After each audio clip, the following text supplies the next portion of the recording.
we live? All right, great. Hey, welcome everyone.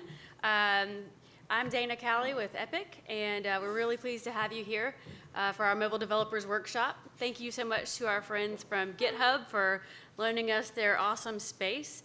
Hello to our viewers on the Twitch stream out there. All right, so quick show of hands, who here in the room has used Unreal Engine? Ooh, that's a lot of folks. All right, awesome. What's our breakdown? Who's a programmer? A lot of people, okay. Artist, designer? All right, cool. First, we're gonna start off with our Director of Developer Support, Paul Oliver. He's gonna sort of give you a little walkthrough of our view on the current mobile market landscape, and then talk a little bit about UE4 for mobile in particular, and then I'll hand it off to Zach Parrish. When we go to Q&A, our friend Joe Kreiner over here, he'll be taking your questions, and we'll make sure to, speak into the mic so everybody watching at home can hear you as well.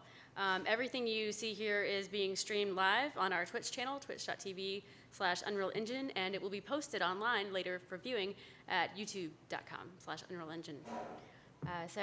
Without further ado, I'm going to hand it over to Paul. Thanks again for coming.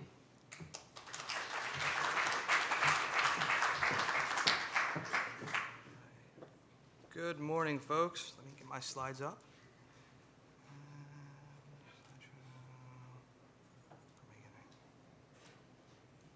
And we're good. So, again, thank you all for taking time out of your busy days to come to our mobile developer workshop here at GitHub. We really appreciate that you guys wanted to kind of learn more about the engine, and we hope that today will be full of useful information. One note, I talk really fast when I get excited, and I like to move around. So if at some point I step too far away from the microphone, or I talk too quickly, just raise your hand and yell at me. Make this a little interactive. So as Dana mentioned, we've got a lot of great content for you today. I'm going to start off with kind of a view of the mobile landscape, the variety of hardware, software out there. Then we're going to go into authoring 2D and 3D content for mobile, and that'll be a tech artist from Epic Games. Following that, our good friends at CCP will talk about how they made Eve Gunjack one of the very first mobile VR experiences in Unreal Engine 4. Then we'll have some of Epic's folks talking about the new techniques available in Unreal Engine 4 for mobile and where mobile games are going from a technology standpoint. After that, we'll have some senior engineer and some tech artists talking about tips and tricks to help optimize your game. The tools are powerful, but at the end of the day, some work sometimes needs to be put in to get what looks awesome on screen running with performance on a mobile device. So hopefully that session will help you become more aware of easy ways to make that happen. And then following that, I'll be talking again about basically everything about game development that isn't game development. Project setup, tips and tricks for working with a team, some of the mobile advertising stuff, just really all the other things that go into building a game after you've built the game. And last, our good friends at GitHub are going to talk about the cool things they're doing with GitHub to make it even easier to use it for game development. Oh, and in addition to all that, we have a lot of folks here. So if you have questions, say after a session or that we don't have time to cover, feel free to grab some of the team and just ask them. Be quiet because it's a big open space, but we should be able to find some space over towards the bar to answer questions if we can't get to it here, kind of in the interactive format. So I'm going to start off by going over the state of the mobile market. We're going to talk a little bit around the various OSs, OS versions, hardware manufacturers, GPUs. Basically, I'm going to try and overload all of you with all the information I think would be very helpful to a new developer. Now, unfortunately, or fortunately, the information is only as good as the internet. So take it with a grain of salt. As with all information, make sure you're diving into it a little bit. And I keep hitting the mouse wheel, so I'm going to stop doing that. Just lock that thing for you. Thank you. Okay. So, starting off, mobile smartphone OSs, right? Currently, most of you are focused on Android or iOS, as that's almost 90% of the market, and has been for quite a while. But there are also other mobile OSs out there. It's kind of important to be aware of exactly what percentage of the market you're targeting as you start building your game. That will allow you to make intelligent calls about what platforms you go out first, where you test. So over the past couple years, we've seen Android be the largest percentage of the market with well over 60% and climbing up into the 80%. iOS has had a kind of steady 10 to 20% over the past several years, with other OSs such as Windows Phone, BlackBerry, and then other pieces taking up the remaining percentage. So when you're looking at mobile development, you're predominantly looking at building a game for Android and iOS with some other OSs in there. Now, Android and iOS nowadays are no longer just Android and iOS. There are now tablets, phones, and even television set-top boxes that fall into those categories. But this is kind of where you're looking as a mobile developer. Now, in making devices on those OSs, there's a few different major vendors, and then there are a lot of other smaller vendors, and the market share there tends to increase or decrease over time based on quality devices and region of the world they're in. So right now, we're seeing that the majority, there is no over 50% majority. We've got Samsung, Apple, Huawei, Xiaomi, Lenovo, and many more that all make up a sizable percentage, but again, the top line here, the 40% plus, is other. It's a lot of vendors. And here we can see this kind of easier to digest in numbers. And again, data is only as good as where you get it from, so take this all with a grain of salt, but it's a good starting point. We're seeing Samsung between 20 and 30%. We're seeing Apple again between 10 and 20%. The Huawei and Xiaomi are interesting pieces of data because these are manufacturers in China that are coming up quickly. We've seen them rise from less than 10% total to well over 10% total. And then Lenovo, especially with the recent purchase of Motorola, we're seeing to be a manufacturer that makes more devices. Now, manufacturer alone isn't enough, right? These manufacturers are making many, many devices, and the devices all have their own unique aspects, OS versions, hardware, and it can be it's good information to have, but it's also not necessarily super actionable all the time. So we talked about kind of devices. Now, let's talk about the OS themselves, and the update speed. So even inside of an OS segment or a manufacturer, there's an update cycle to every individual device. And you might have a manufacturer that has a large chunk of the market, but their devices are slow to update. One of the nice things about working with Apple devices is because Apple was able to push out the updates because they make the hardware and the software. So this is a little older chart, but you can see that as of earlier this year, we had well over 85% of the Apple market on Apple's latest device, whereas on Android, again, data from earlier this year, the largest market segment was Android 4.4, and that was still with greater than 35% of the market, but less than 50. So targeting a single OS on Android would, if you targeted the largest market share, would still give you less than 50% of the Android devices out there. Now, it's kind of a more updated graph of the iOS side. Even as of September 18th this year, after iOS 9 came out, we saw 20% adoption of iOS 9, so a really quick uptick on the Apple side of people moving their Apple device to the latest iOS version. But we still had 72% on iOS 8 and a much smaller 7% on older versions. Now, again, with Apple making the hardware and the software and having kind of a limited number of devices, but a really solid number, it's easy to graph this one. The next graph was much harder to find and come up with. So the white line through the middle of this represents the market share of the OS chunk with the largest market share. So towards the right, it's still Android 4.4, and it's right about the 40%. But in here, you can even see that they're from when Android 2.1 launched in early 2000 or early 2010, it took them 3.5 years for the last of those devices to be seen. And those are 3.5-year-old devices with a 3.5-year-old OS on them. So it's a very interesting set of problems for game developers. Remember, all of this is in the context of us providing technology in an effort to make your lives easier, so you can focus on building your games, not on supporting the pretty chart of OS devices and OS versions. The interesting thing I found about this chart is that Android, even this year recently, Android 4.4 is 2 versions old, right? There's Android 5 and now Android 6. And with the kind of slow uptick on Android, we haven't even seen Android 4.4 hit 50% of the market share, and that's 2 versions behind. So this is This is not me throwing glitter at the piece of paper, I promise. This is another kind of Android chart. This is Android individual devices. So in the upper left-hand corner, that represents a single Galaxy S3 and the percentage and representation of that in the entire market. Again, here you can see there are a lot of individual devices, and so this is unlike the previous pieces of information we shared about kind of OS version or manufacturer. This dives deeper than manufacturer to individual device, but doesn't necessarily guarantee an OS version. So there could be multiple of those devices on different OSs depending on how driver rolls out. One of the advantages Apple has is when they roll out a new version of the OS, they, as the manufacturer, they can roll it out themselves. For some carriers, they'll have to have an OS version update made by the hardware manufacturer, then passed off to the phone manufacturer, then passed on to the carrier, and it can be multiple stages and multiple delays to get it out. Additionally, because of the way your phone is regulated, in some areas, the FCC or the government equivalent has to actually test that version as well. So it can be quite a long path to get a phone update, and this is why phone updates sometimes roll out in Europe but not the US and vice versa. So again, this is kind of a view into the devices. And again, our goal as a technology provider is to give you easy tools so you don't have to worry about this chart. You can set up profiles and hardware specs and then just enjoy building your game. But these are the problems we're hoping to solve for you.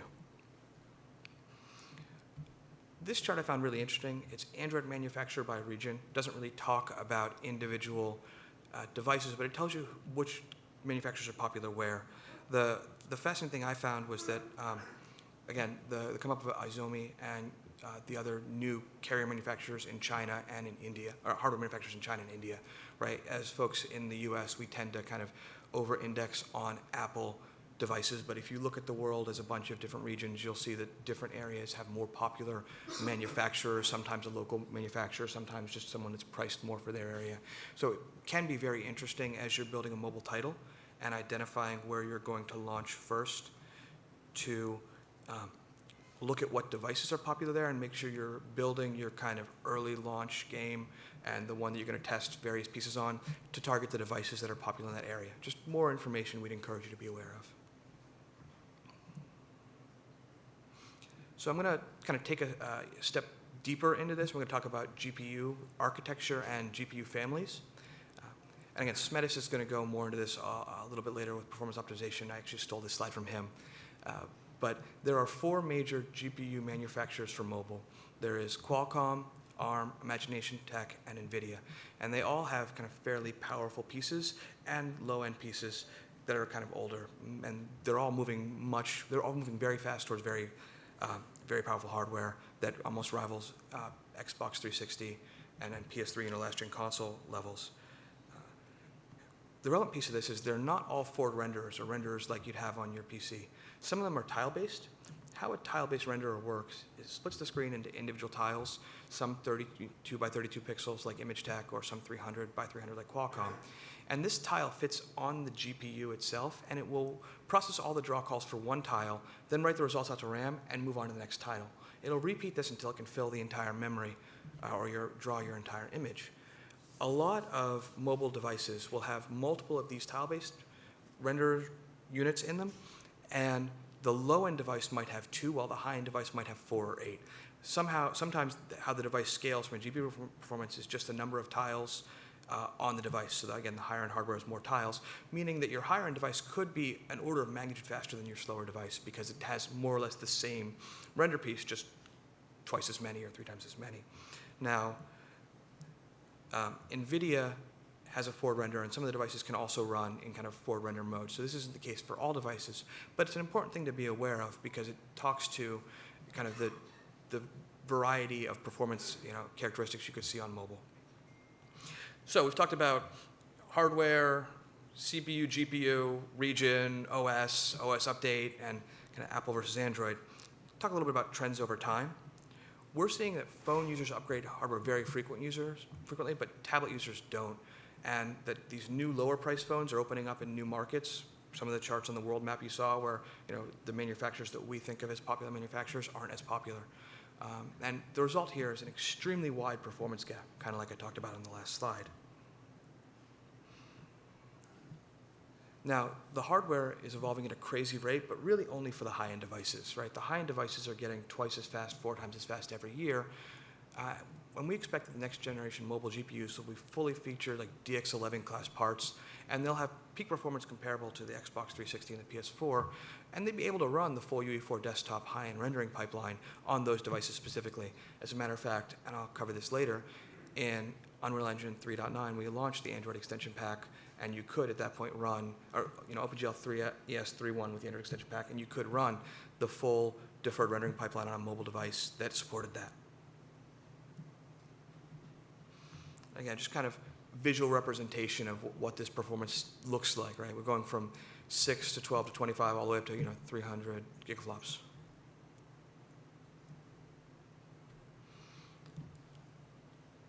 So how does this correlate to revenue, right? We've talked about how there are a whole lot more Android devices out there. Well, again, this is all source of the data. It's all at the top of the slides.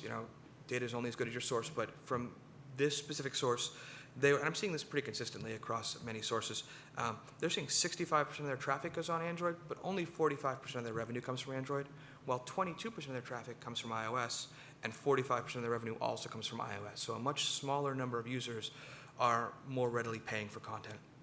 The other interesting piece that I was able to discover with this is that we're seeing China rise as the number one source of traffic on iOS. Now, I wish we could get Android data like this. Unfortunately, the Google Play Store is not available in China. There are maybe 4 or 5 or more individual stores that are run by carriers and other big corporations, and no one at this point in time that I've been able to find has kind of aggregated all that information to see if China is surpassing the US as, say, the number one source of downloads of Android apps. I think it's probably dangerous to assume that, but until we have better data there, we won't know. But on the App Store, as far as Apple's concerned, with them having access to all of that data, we've seen China now surpass the US as the number one source of downloads.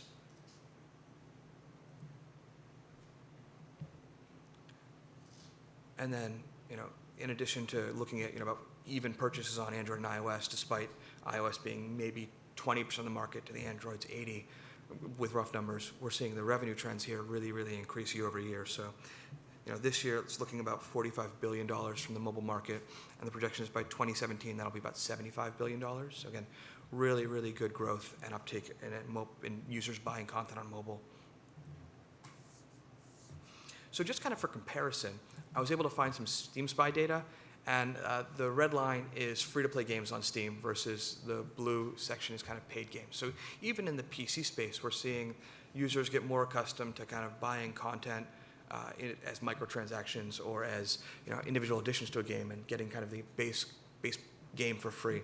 Now, on a personal side, I found this very interesting because if you look back 20, 25 years, you can see that right when games started getting started in the early days of the internet, you'd get the first disc, you'd download that, you'd get that for free, and you'd have to write a check and mail it in, and someone would send you the rest of the game. So this kind of play part of the game for free and then get the rest was more or less how the game industry got started, and it's very interesting to see that some things are going back that way. So we've talked about all the data we could find around where mobile is, where mobile's going, what are the concerns as a game developer. Now I'm going to talk a little bit about how Unreal Engine hopefully makes your life fun and easy to build games for all of those various platforms and takes away some of the challenges and where we've been, where we're going. So we just launched 4.9. And that had the OpenGL ES 3.1 with the Android extension pack available, so you can now run the full deferred render on mobile for some hardware that supports it. Again, performance is what you'd expect on a mobile device, and as all mobile devices have batteries, you're basically trading off battery life for performance in a lot of areas. We included the NVIDIA Android Works out of the box to make getting started in 4.9 easier than ever, where you can just install from Unreal and you'll get drivers and a variety of other pieces, some debugging tools, all right there out of the box, kind of be your one-stop shop to get set up. We upgraded the Gear VR mobile SDK to 0.60, so again, trying to make sure that it's really easy to run the latest version of the VR headsets for mobile. And we've added enhanced support for lots of different mobile platforms, all those different devices we talked about. We're just kind of slowly churning through all of them, making sure that we support all of them as well as we can. In 4.9 also included dynamic character shadows, so really nice, crisp shadows for characters, give your game a little bit of a pop. Dynamic movable point lights, up to 4 lights per object, but make sure you're turning them off if you don't use them. As with everything, you're just burning a little bit of battery if you're using it, so be careful about trading off performance and awesome looking graphics for battery life and performance. But 4 mobile lights per object, really between that and light mass really give your game a nice solid modern look. And then we added decal support, including translucent additive, modular blending, all supported on mobile. So things that people are used to using on PC, we're getting more and more of that available on mobile, given where mobile performance has gone every day. And we're really excited about how that platform is shaping up to be just another high-end platform. We also included Flurry Analytics out of the box for iOS. We've improved our iOS App Store purchase workflow to make it easier than ever for you guys to add extensions to your game. A lot of remote push notifications, CloudKit support, and we've really refined our control over the login process, so you can make sure your users logged in, check if they're not logged in, and on devices where you can have multiple users kind of initiate login, log-out loops depending on what you're trying to accomplish. So all of that was in 4.9, and in 4.10, we're focused more on rendering and kind of shinier things. So here we're going to have refraction available on mobile and material quality scalability system for mobile, and I think some of the guys later today are going to talk and show you more of this. Zach may be showing this shortly after. Additionally, we now support multiple gamepads on Android as we look at Android being not just mobile OS, but also available for kind of micro consoles and other things. And we're doing some SDK updates for Unreal Engine 4.10 to make your lives easier, and you don't have to worry about various SDKs out there. You just have to build your game. Engage in the fun part, build the game. Don't worry about the platform too much. Also kind of forward-looking, we're excited about new rendering APIs. We've had Metal for iOS, and then there are future platforms and future rendering APIs that we keep our eye on very regularly and are part of the consulting groups to work on to make sure that as soon as they're ratified and actually go out, we can do something with them. And in the 4.11 and beyond, we're looking at more rendering features for mobile, better post-processing, more lighting and shading, more shadowing options on mobile, more VR features, many more analytics and advertising providers to make it really fun and easy for folks to just kind of seamlessly swap in and swap out the various kind of middleware you guys use on mobile to make your games monetize better and to better track how your game's doing and just make it more available. And also we're looking at new rendering APIs. We're seeing exactly what can we do to kind of do more faster, better on mobile. And then, our vision for this and then what we're really excited about is allowing you to author once and run everywhere. So, you build your title in UE4 and you use our different settings, and you can run on iOS and the Apple TV, and Android and the Android TV, HTML5, PC using DX11 or DX12, which was out in 4.9, on Mac, in OpenGL now, but in Metal, really soon, on Xbox One, on PS4, and, future platforms that are either not even in existence yet or not announced yet.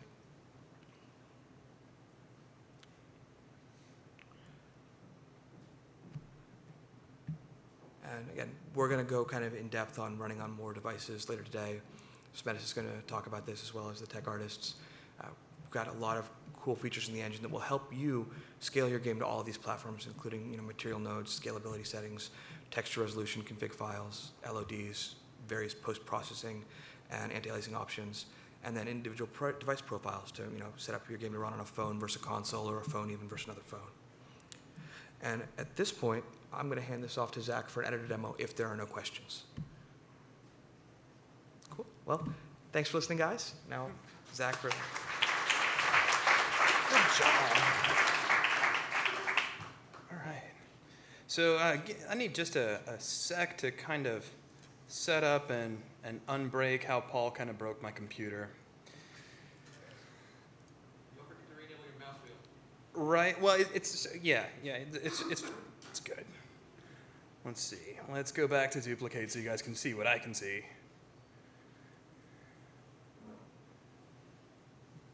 Oh, yeah, sure. That's awesome.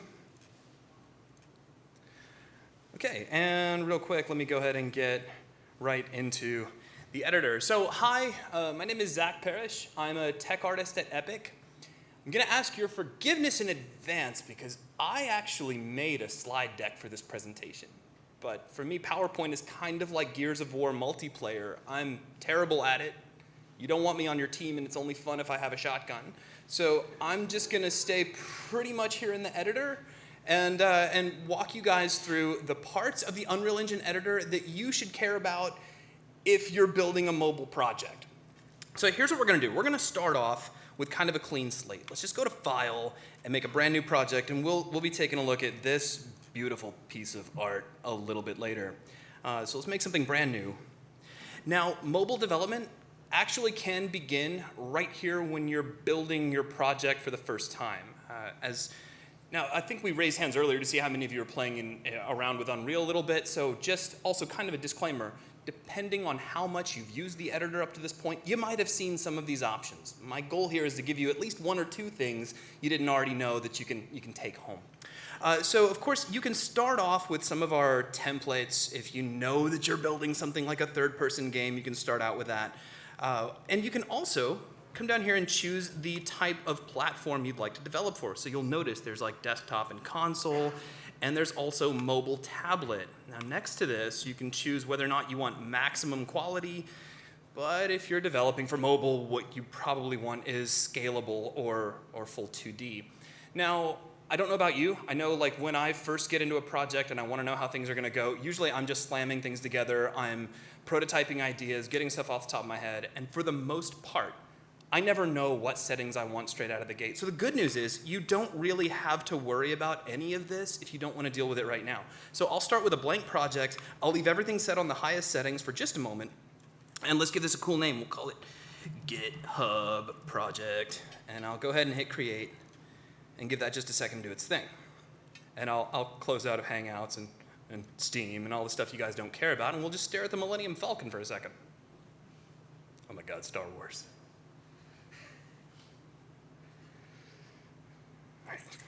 It's my loading dance.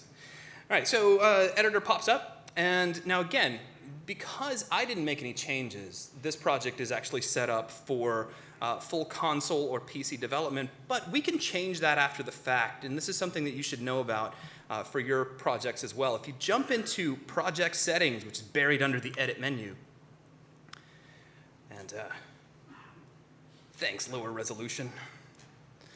So you'll notice in the project area at the top, there's a target hardware group. Now, these are the exact same settings that you can set when you first create a project. The nice thing about setting them here, and the big reason I generally will only set them here, is that they give you a really cool list of everything that it just changed.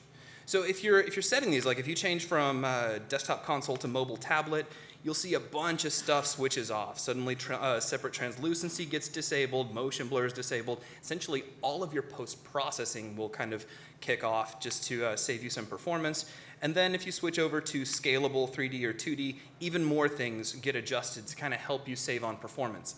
The nice thing about this is it's kind of the opposite approach to general PC development, where we start with everything on and everything pretty.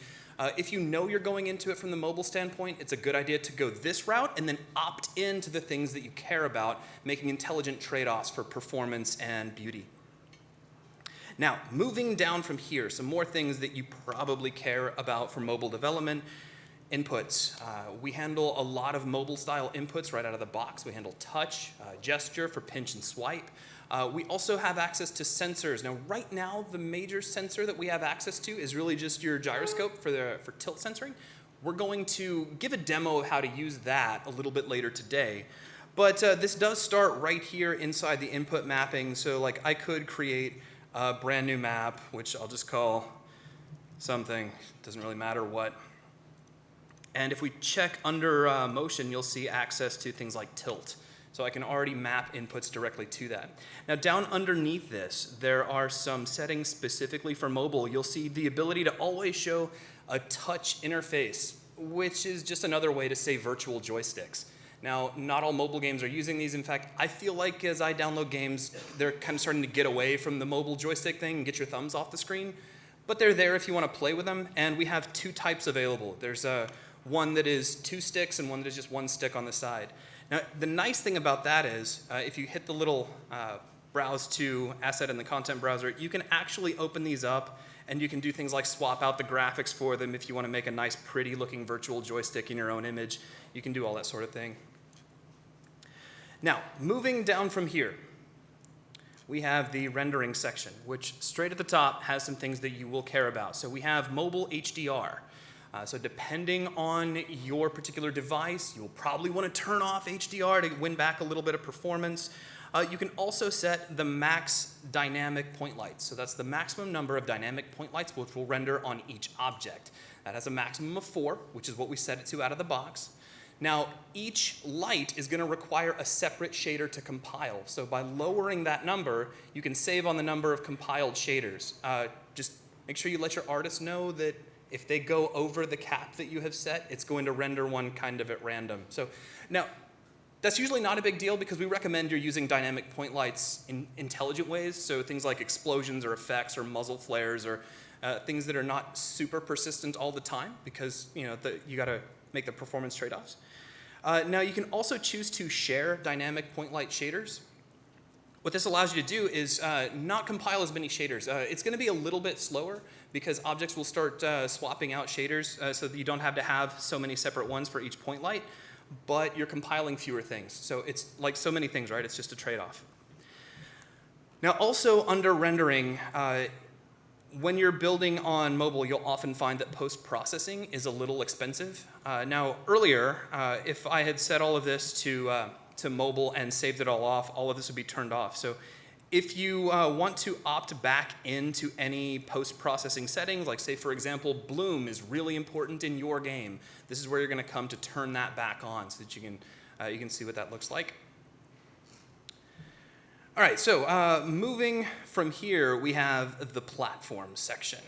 Now, this is where you're going to do all of the back-end work for whatever mobile platform you're releasing on. So, for example, if you're building a game that is compatible with Google Play and you have things like achievements and leaderboards and all those kind of things that Google sets up for you, this is where you're going to create all of the data mapping that is going to tie back into that. So, the same for iOS. So, if I switch over to iOS, and the data sets are similar, of course, but a little bit different because they have different standards. Like for example, here you can see that I've got my iOS provision and certificate already assigned on this machine. So if I want to, I can deploy straight to an iOS device by way of iTunes, or I can launch directly on the device, which is something we'll talk about later.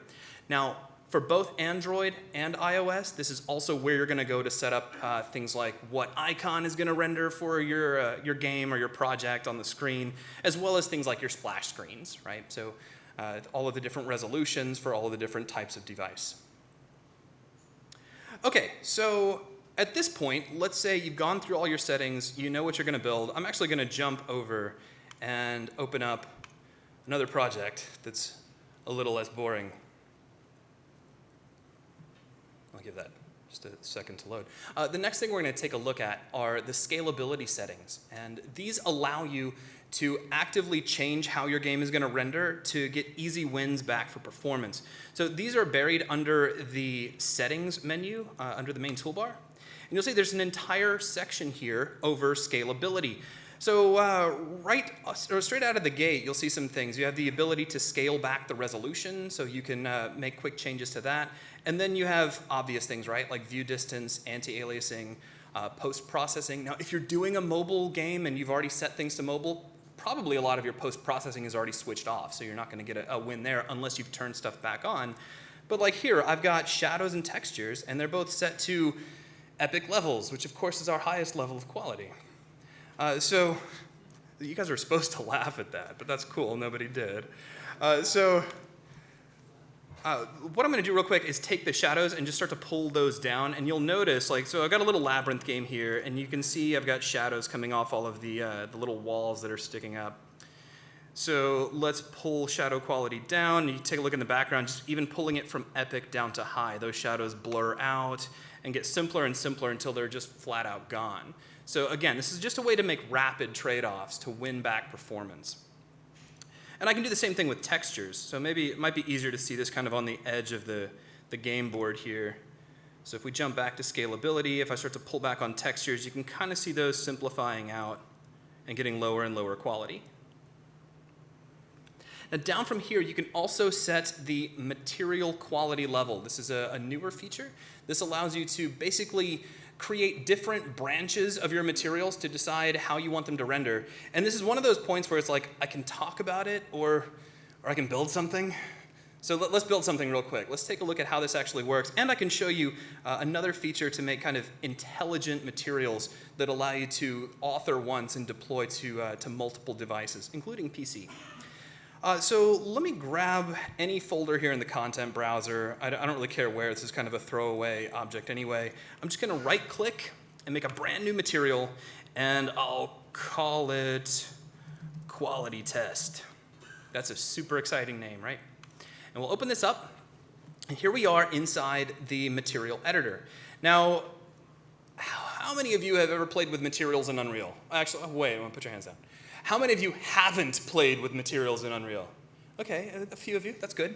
So Unreal allows you to create materials using a node graph system. You're essentially using nodes and connections to write your own HLSL.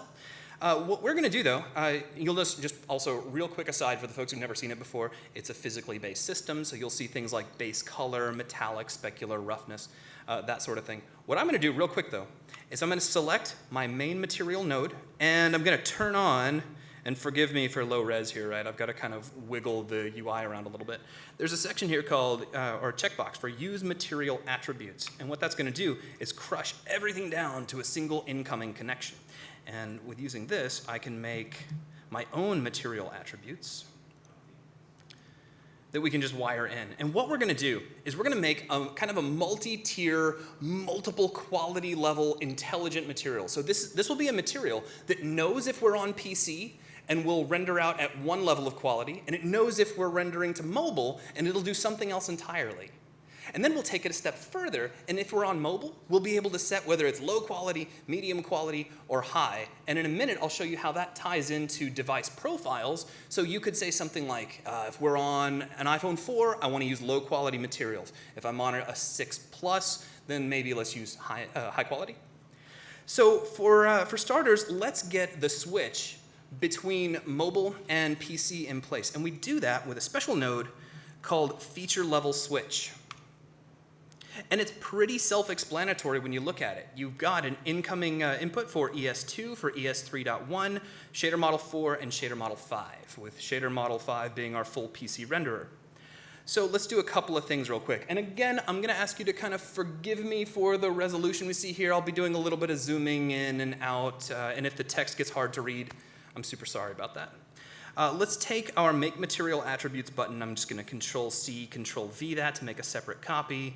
And because I forget things all the time, let's just throw a quick comment in here. This will be the PC version. Thanks. Oh, okay, I get it. It decided to compile shaders for me. Oh, that's awesome. That's super helpful.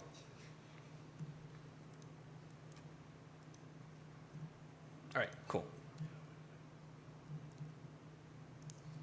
All right, I'm running into focus. But you know what? We didn't need that comment anyway. We're just going to move right on past that, right? Because comments aren't really all that necessary.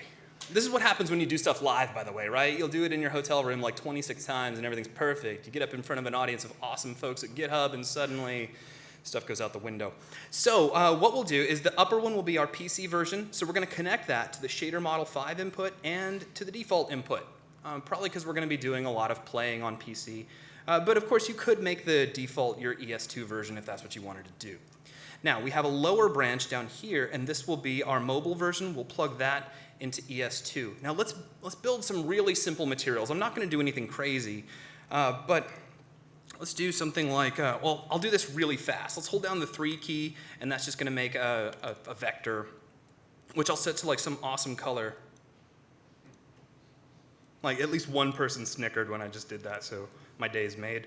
We'll make that the base color here, and then let's do a couple of numerical values, right? Let's make this one metallic and really cool looking.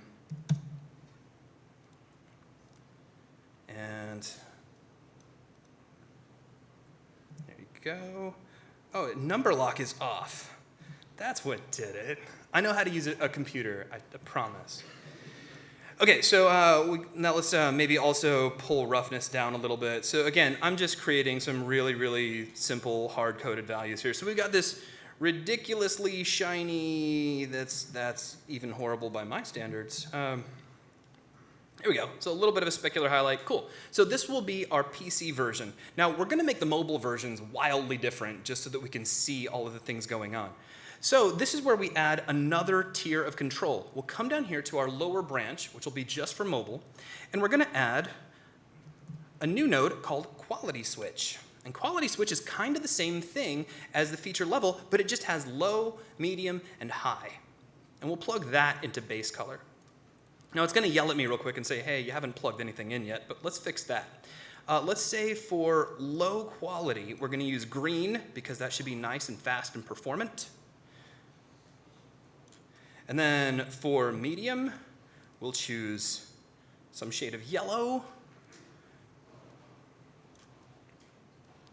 And then for high, of course, we'll choose that color I always ignore at intersections. We'll plug that into red. Now I'm going to make red the default as well. Okay, so super simple material. Let's go ahead and get this applied. We'll save it. Now, does everybody kind of see what's going on here? So we've got one switch just based on our device, and then down from that, we've got another switch that we can set manually to low, medium, or high quality. So now let's test this out. So I'm going to close this out. Let's just create some amazing object. Let's see, I've got the mobile starter content in this project, which, by the way, when you're first setting up your project, you can always opt in to add your starter content. That starter content is not engineered for mobile. So just a quick aside, if you're doing a new project, the starter content here, you probably don't want for mobile. What you do want, though, is you can say add new and go up to add feature or content pack. And then over under content packs, there is mobile starter content, which is kind of the same thing. It's a collection of objects and materials. And in this case, we've simplified the materials so they work better on mobile. And it keeps you from being a slave to just programmer art. How many programmers are in here? Cool. But y'all know what I'm talking about. All right, so now let's go ahead and bring in a mesh of some kind. So I'm just going to go under props. Yeah, no, shapes. Here we go. There we go. We got this great marshmallow shape. So that's perfect. So I've created a marshmallow. Let's now bring in my quality test, and I'll just drag and drop that right on it. And cool. So by default, we're rendering out at shader model 5 because we're on a PC, so we're getting the nice pink metallic version. Now, this allows me to transition over to another feature under your scalability settings, and that is previewing the rendering level. So a new feature is you can actually change the way your viewport renders while you work. So if you want to see how the game is going to look under mobile, you can just go under mobile/HTML5, and I'll switch this over to the iOS ES2 preview. And it's probably going to take a second, and it didn't actually. So when you do this at home, it will probably take a second to compile a bunch of shaders at this point. I've done it before on this project, so it's cached all those for me. But check it out. As soon as I made that transition over to ES2, we immediately switched over to a green marshmallow. And you remember, green was low, yellow was medium, and red was high. So if we go back under here and check out our quality level, notice we're set to low. So if I switch this over to medium, it should turn yellow. We'll give it a second to think, and it's going to compile real quick. And it's yellow. So, of course, I mean, I could set it up to high as well. What you're seeing here is actually cooler than it looks on the surface. The fact that it recompiled all of the shaders means it just cut out any of that branch we're not using. So I could have some really complex stuff going on here. My PC shader could be this massive thing that takes normals and vectors coming in from objects in the game, and it could be super fancy. And then as I get into the mobile versions, those can be entire shaders unto themselves, which just get simpler and simpler and simpler. And each time we recompile, we're cutting out the ones we don't need. So you're not paying the cost of the high-end PC version if you're rendering out to mobile.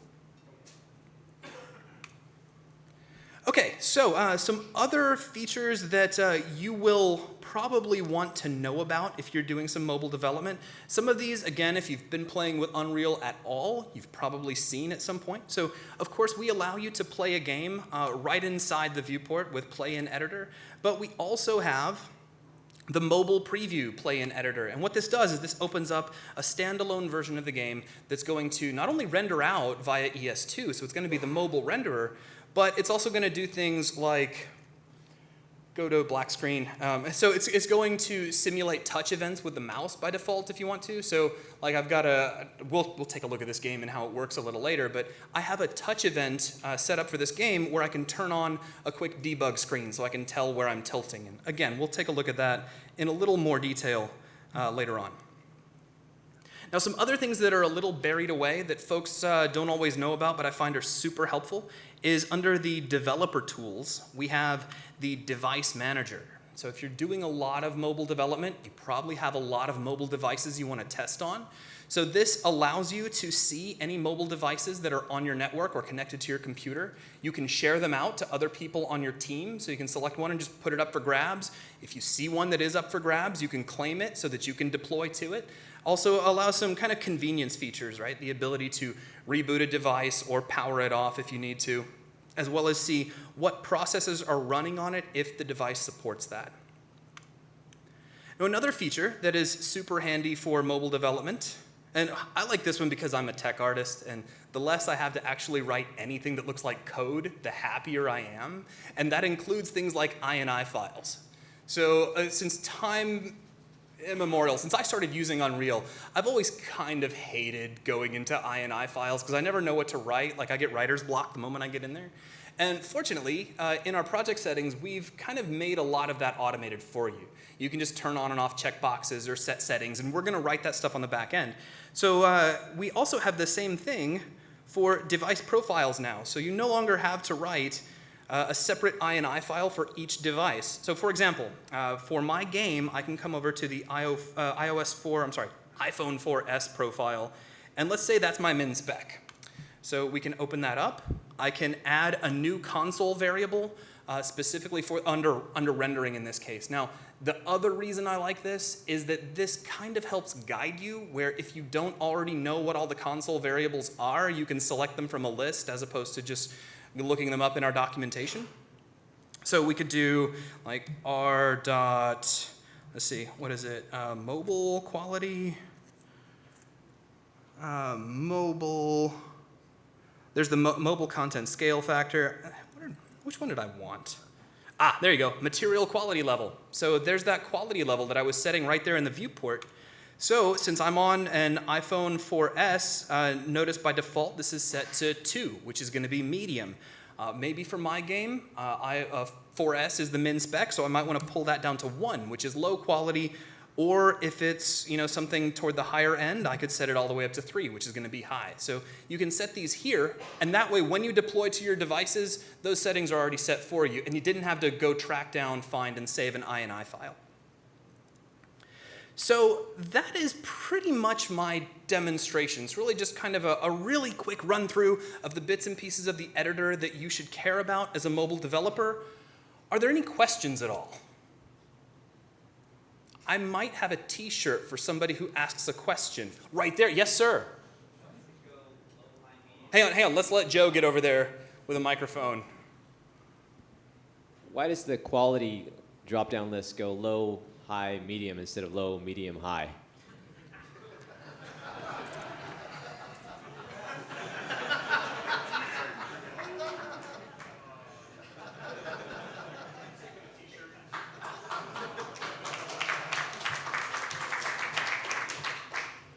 So there's some programmers in the room.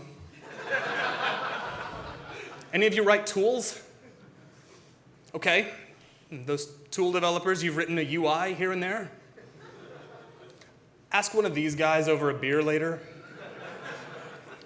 It's just the way it was programmed, but it's a great question. Are there any other great questions? Yes, sir. So I'm just curious also about the list of qualities. Why did you decide to go with just default low, medium, high rather than having custom tags or something like that? I feel like sometimes I would want just 2 qualities or 6 qualities. Sure, well, so since it's not automagical anyway, since there's going to be some setup on your end, I mean, you could just determine, look, we're only going to use low and high, and it's going to be like playing pole position. So you can do that on your end. It's one of those where I'm sure it's not possible to create the one setting that keeps every single development cycle handy, but it's also something new. So if you get in and you use it and you're like, hey, Epic, it would be a whole lot more useful if we had it this way instead of that way, just be vocal and let us know, because we're always trying to look for ways that people are using the engine that we didn't think about so that we can improve. In the back.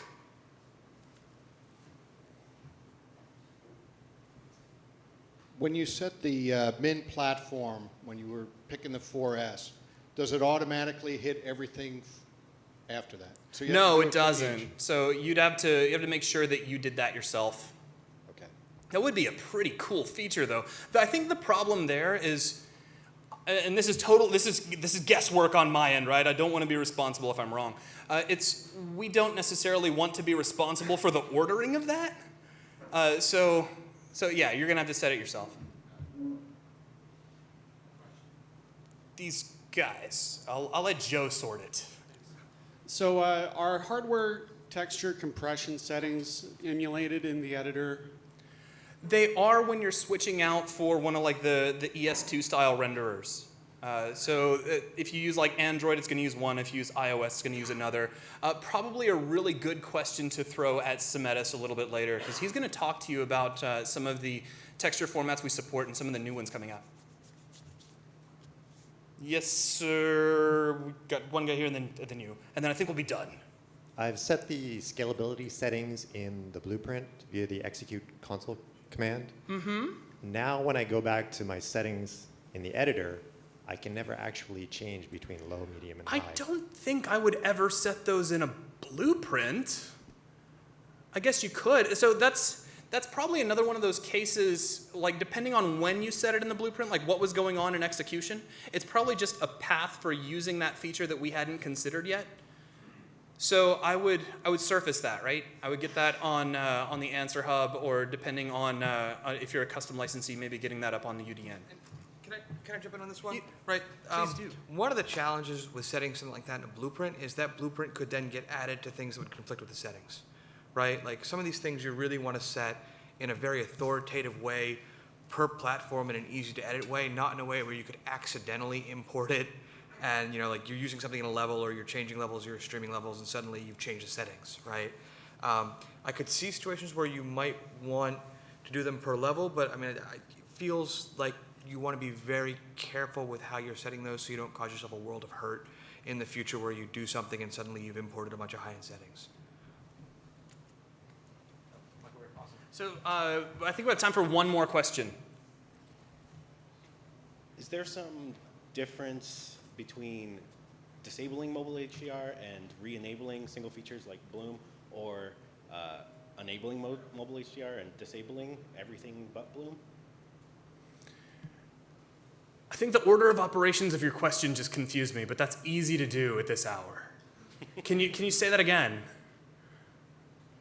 Is there a difference between disabling mobile HDR and just turning Bloom on, or enabling mobile HDR and turning off everything? So if you kill off HDR, you're going to lose a lot of those post-processing features as a matter of course, right? Like Bloom is just gone at that point. So turning it on and off is irrelevant because you've cut off the ability to have it in the first place. So if you care about things like that, you probably want to leave mobile HDR on and just eat the performance cost, and then turn off everything and then slowly opt into the individual post-process settings that you care about. But that's one of those things that I would test really heavily on device. Okay, so thank you all very much, and we'll now move along.